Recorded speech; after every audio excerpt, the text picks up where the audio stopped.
Hello, everyone. Today we have Lianne McCafferty, who is a really remarkable astrologer all over the world, and she's more interested in asteroids. That's the reason. This is my first question. What is Juno?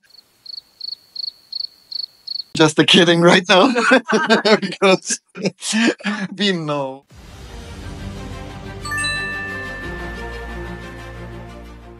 The first question is, what made you first curious about Juno as an astrological perspective? So it was a few years ago and I had a spare afternoon. So I just thought I'd explore different bodies, play with my software and look at different things in the chart. And I discovered Juno and found that Juno was very prominent in my chart. So I thought, right, I'll start following Juno. And then we had 2020 lockdown. Yeah. So I looked at the chart and Juno was the only planet by itself. Juno was completely isolated from all of the other planets. And I thought, we're all isolated during lockdown. This has to be telling us something. So I wrote an article about that. And then Juno consumed me. Shed light. Wow, that's a great story.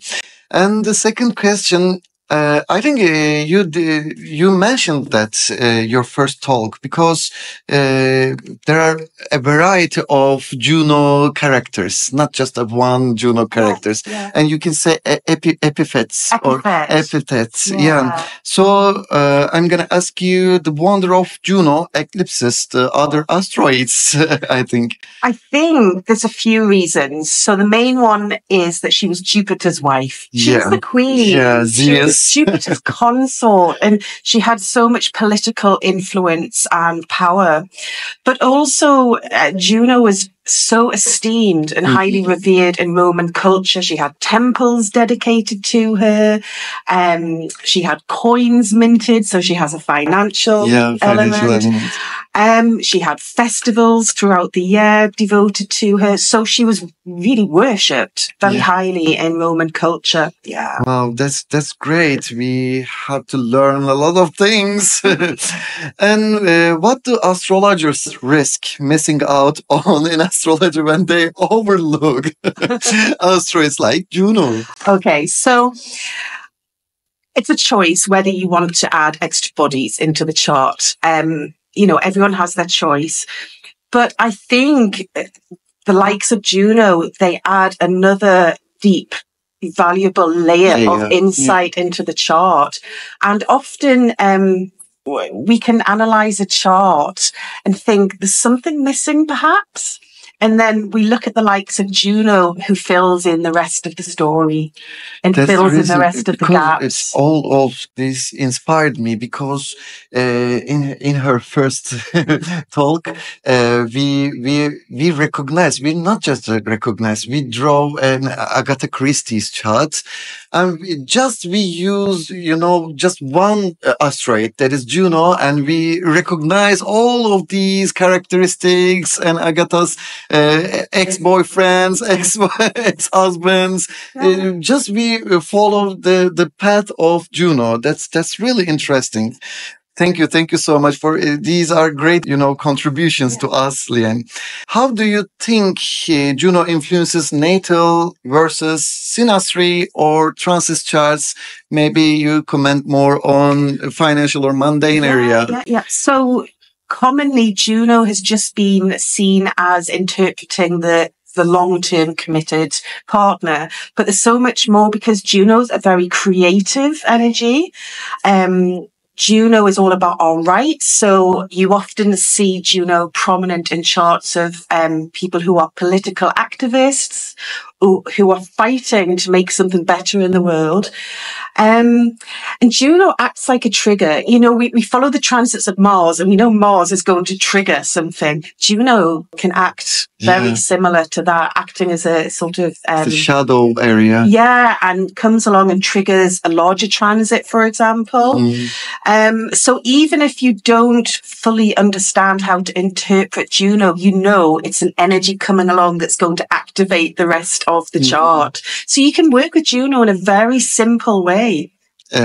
Regarding, you know, mundane area and in any other area. In all areas. So Juno does describe that long-term committed relationship in synastry, but it's not just about two sort of people. It can be political relationships. It can be the relationship between two countries, two nations, you know, all that type of thing. And then Juno, she has so many roles. When I first very versatile. Very versatile. And when I first read your book, immediately after I noticed the brain surgeries, the example of brain surgeries. That was amazing. I highly recommend to anyone, guys. And the last question is: what is one surprising insight that emerged during your research on Juno? So Juno's role in medical astrology. The link to the head and the eyes. The head and the eyes. And obviously in Juno's discovery chart, she's placed in Aries, which is associated with the head. But I think the one that really touches me is Juno's potential as a benefic and a protective spiritual energy as well. Yeah, I think that's really special. And it's magical. The peacock and these eyes on it. That's extremely interesting. A divine providence. Wow, thank you. Thank you so much, Lianne, for all of your contributions, for accepting our invitation. Thank you for inviting me. Really? Yeah. Istanbul has been one of my dream places to go to for so many years. And you have never been in Istanbul before? To Turkey. This is your first experience? First time in Asia. Yeah, Asia part. This is the furthest east I've ever been. So it's wonderful. Okay. Thank you so much, Lianne. Thank you so much. See you another events.